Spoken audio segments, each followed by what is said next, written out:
Tyre tread, casing, compound, there's a lot of choice out there, even when just looking at gravity-oriented tyres. But do you know the subtle differences? Would you be confident picking the right one for you?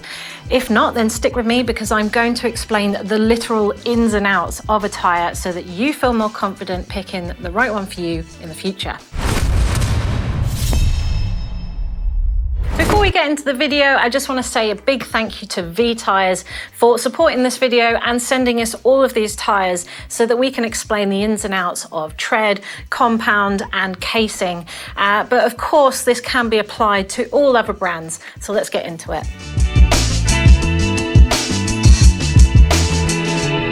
Okay, first up, let's narrow down what size you're going to need.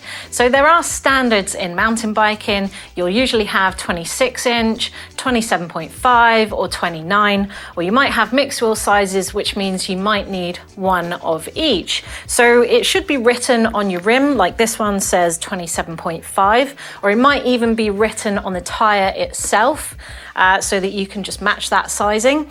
If you can't find any measurements, then all you need to do is get a tape measure and measure the widest part of your wheel through the center, including the tyre, and that should give you a close reading. So even if it says 28.5 inches, for example, round it up to 29 as the mountain bike sizes are standard. The next choice you'll have to make is width on your tyre. And this is a mix of personal preference, but also what your rim can actually take. So do check the specs online, try and find the manual for your wheels because it should give you an indication of the range of size that you can put on that rim. If you were to get a tyre that was too wide for your rim, for example, it could bulge and deform and move about when you're cornering, for example. And if you were to buy a tyre that was too narrow for your rim, then it might widen the bead of the tyre and give you a really flat profile on your tread, which means it just won't feel very nice and the tread won't perform like it needs to. So riders focusing on descending may want to go for slightly wider tyres because that will offer you more surface area, which means more traction, better braking power. Perhaps a wider stance gives you more stability on technical terrain as well. However, the added rubber means that it will come with a bit of a weight penalty, but you may not care that much on downhill or if you were riding aggressive full powered e-bikes, for example. Whereas over here, on the slightly narrower side, this is great for riders focusing on more varied terrain. Perhaps you'll be climbing as well, so you have slightly less rubber, which means less weight, but also that sort of narrower tyre gives you a more nimble, playful feel. Even in the world of gravity, there's a bit of a range in width, so you could have a 2.3, for example, for trail riding, and you could go up to a 2.5 or even a 2.6 for downhill and enduro. This one here is actually a 2.8, which will be good for MTB, where weight doesn't matter too much, but you want the added braking control. So tread pattern refers to, well, obviously the pattern on the outside of the tyre. So you'll have the knobs, the things that stick out, and the sipes, which are the sort of cuts that are inside those knobs. And all of these subtle changes will affect how the tyre will react to different terrain, different surfaces, maybe even different weather. Now, there's definitely an element of personal preference in which to choose, but there are certainly some tread patterns that suit certain situations as well. So I've got two very similar models here to try and explain the difference. I've got an Attack HPL and an Attack FSX. So as you can see on the FSX, there is a much lower profile center, which means less rolling resistance, which means you'll gain more speed, perhaps descending, although it still has large knobs on the edges, which means you can corner quite aggressively and still dig in when you turn. However, over here, you've still got that aggressive knobs on the edge for aggressive cornering, but the center is much more high profile in the knobs. The reason for this is a little less speed, but more grip. And you might want that in situations like looser terrain, for example, or if you're riding a lot of off camber, this will bite in. It'll also brake a lot better as well because there's harsher edges to sort of resist the rolling momentum of your wheels. It might even be the case that you choose to have a low rolling resistance tyre on the back for accelerations with more grip on the front for braking power and cornering. There may be situations where the terrain changes just because of the weather. So for example, this Snap WLT is specifically designed for mud. So as you can see, the knobs are much higher profile, which means they can really dig into soft ground to give you added grip, added braking power, but also the spacing between those knobs is much bigger, which means it's more likely to clear the mud afterwards, whereas a tyre like this may clog up and give you less tread overall once there's too much mud on there. Now, once you've picked your tread pattern, sometimes you'll have the opportunity to pick your compound as well. So compound is referring to what that tread pattern is made out of. And different mixtures or elements in the rubber will give you a different softness or hardness. So for example, this full 40 is on the softer side, and often you'll get a durometer reading, which means how hard or soft that rubber is. So the full 40 is a 40A measurement, which is very soft in terms of tyres. And then we've got over here, we've got an E-Central version of the same tread, which is a 60A reading, which is quite hard for a tyre, but they each have their own merits. So this full 40 compound is a 40A, so that is very much on the softer scale of compound. Sometimes companies refer to it as a tacky compound, and it certainly feels that way. It will feel very grippy, so it's great for loose terrain, perhaps wet routes and wet rocks. And the softer compound means it'll deform more easily around the irregularities of rough terrain. It'll also have a damping quality that means that your bike will chatter less, perhaps sound a bit quiet, and offer better rebound qualities as well. The disadvantages to all of this is that added grip means added rolling resistance, which can affect your overall speed, for instance. And also, because it's soft, it may wear out a lot quicker, especially on technical terrain. So the harder compounds will use a firmer rubber like this E-Control compound. Now this is specific to EMTB, but I think it demonstrates the point well. This is a much firmer compound, a much firmer feeling rubber.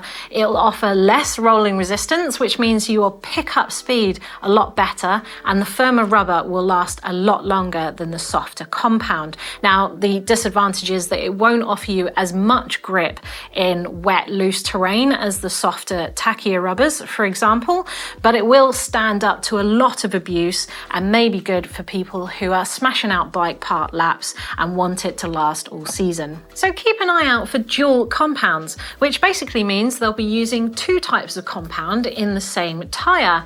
So companies may offer you the best of both worlds with a bit of soft and a bit of hard in different places. So for example, V tyres offer a top 40 compound, which just means that the 40A or the soft compound is just on the top in the tread. So this gives you all of the tackiness, the grip of a soft compound, all of the rebound qualities from that softer rubber. However, it has a base of a 52A, which is quite firm. So if you think that a full 40 compound may be too soft and may deform and not offer you enough support, then you can have the best of both worlds in that. By contrast, V-Tyre's tacky compound uses the firm rubber all over, so you don't get that rolling resistance in the center. It should pick up speed better and still offer you good support from the firmer rubber, but they use the softer compound in just the side knobs,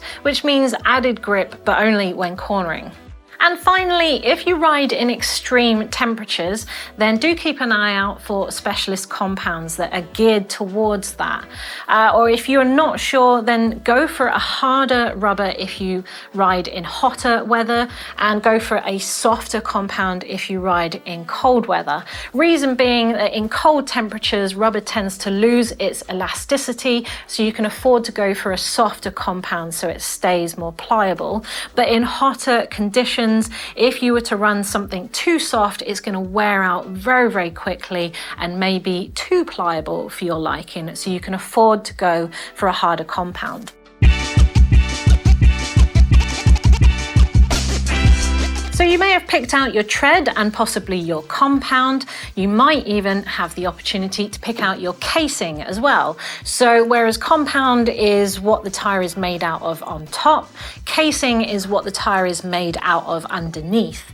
So whereas compound can be rubber, casing underneath is the structural foundation, and it gives it the rigidity and the structure, the shape, possibly even the sidewall protection for a tyre, and that can often be made out of rubber, nylon, polyester, maybe even Kevlar. Generally speaking, you can go for thicker casings or lighter casings, and they'll offer you different merits. So for example, this DH Core is a 2-ply casing, which means it has 2 layers, offering you more rigidity, more support, especially when riding fast down descents, or offering you support in faster corners, but also it will give you more durability as well. The DH Core also comes with added sidewall protection as well to help prevent getting sidewall slits from technical terrain, perhaps from rocks. But all of that extra structure and sidewall protection gives you more materials, and that means more weight, which may not be an issue in downhill racing, but if you're riding trail or enduro, you may want to forgo some of that protection to get yourself a more pliable, malleable and lighter tyre. So an enduro casing, or for example the GXE casing in V tyres, will give you a 1.5 ply or a 1.5 layers instead of 2 layers in a downhill, and it won't have the sidewall protection, which means you'll have a more malleable tyre for all this technical terrain, but also that lighter tyre means it's better for anyone who has a bike that needs to be pedalled back up to the top of a descent. Now, we've talked about materials and plies or layers in casing, but often companies will refer to thread count as well in their casing. And this will be a TPI rating, so a threads per inch. And all that means is that that casing is a mixture of rubber and nylon threads. And the thread count, or the TPI, will just indicate how many threads are in that inch square. Now, the reason we do this is because nylon is a lot lighter and more malleable than rubber, so a higher TPI number or a higher thread count in that casing means that you'll get a lighter, more malleable tyre. However, rubber is more durable and more puncture protective than nylon, but it is a little bit heavier. So a lower TPI will have less threads, but it will be more durable and perhaps more supportive for you too. And finally, a word on cost, because some of these added features may come with added benefits, but they may come with added costs too. Or perhaps all of the tyres you're looking at are priced the same, but do remember what we said in the compound section, that a harder compound rubber will last a lot longer. So if budget is a consideration and you're trying to save some pennies, then maybe opt for the harder compound. Also, don't forget that you know you better than anyone else. Personal preference plays a massive part in choosing tyres. Some people like to stop on a dime with really good braking performance. Some people like a nice consistent slide. Some people like fast rolling. Some people like grip. So figure out what is important to you and stick with it. You know you better than anyone else. But anyway, let me know down in the comments below, what do you usually go for? Do you go for sticky, grippy tyres, or do you go for faster, harder wearing tyres? I want to know. Let us know down in the comments below.